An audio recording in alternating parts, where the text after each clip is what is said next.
മകളെ, ദൈവം സ്നേഹമാണ്.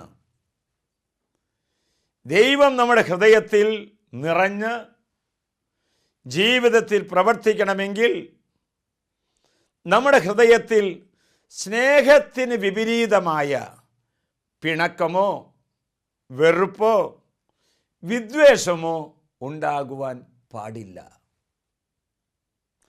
നമ്മെ വേദനിപ്പിച്ചവരോട് ഹൃദയപൂർവ്വം ക്ഷമിച്ച് അവരെ സ്നേഹിച്ച് അവർക്ക് വേണ്ടി നമ്മൾ പ്രാർത്ഥിക്കണം.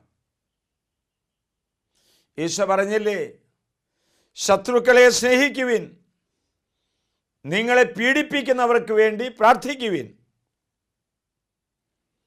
നമ്മുടെ പാപങ്ങൾ ക്ഷമിക്കണമെങ്കിൽ നാം മറ്റുള്ളവരോട് ആത്മാർത്ഥമായിട്ട് ക്ഷമിക്കണം.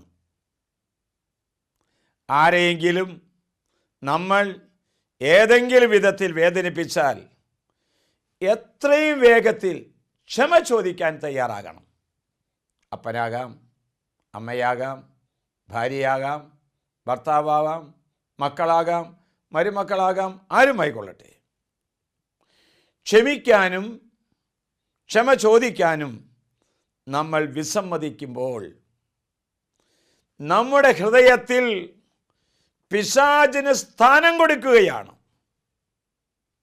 അത് നമ്മെ അസ്വസ്ഥരും സന്തോഷരഹിതരും സ്നേഹിക്കാൻ സാധിക്കാത്തവരുമാക്കി മാറ്റുന്നു. ക്ഷമിക്കുന്ന സ്വഭാവം ദൈവത്തിൻ്റെ സ്വഭാവമാണ്. നമ്മുടെ കർത്താവ് ഈശോ മിശിഹായുടെ കൃപയും പിതാവായ ദൈവത്തിൻ്റെ സ്നേഹവും പരിശുദ്ധാത്മാവിൻ്റെ സഹവാസവും പരിമളവും നാം എല്ലാവരോടും നമ്മുടെ പ്രാർത്ഥന നിയോഗങ്ങളോടും കൂടി ഉണ്ടായിരിക്കട്ടെ, ഇപ്പോഴും എപ്പോഴും എന്നേക്കും. ആമേൻ.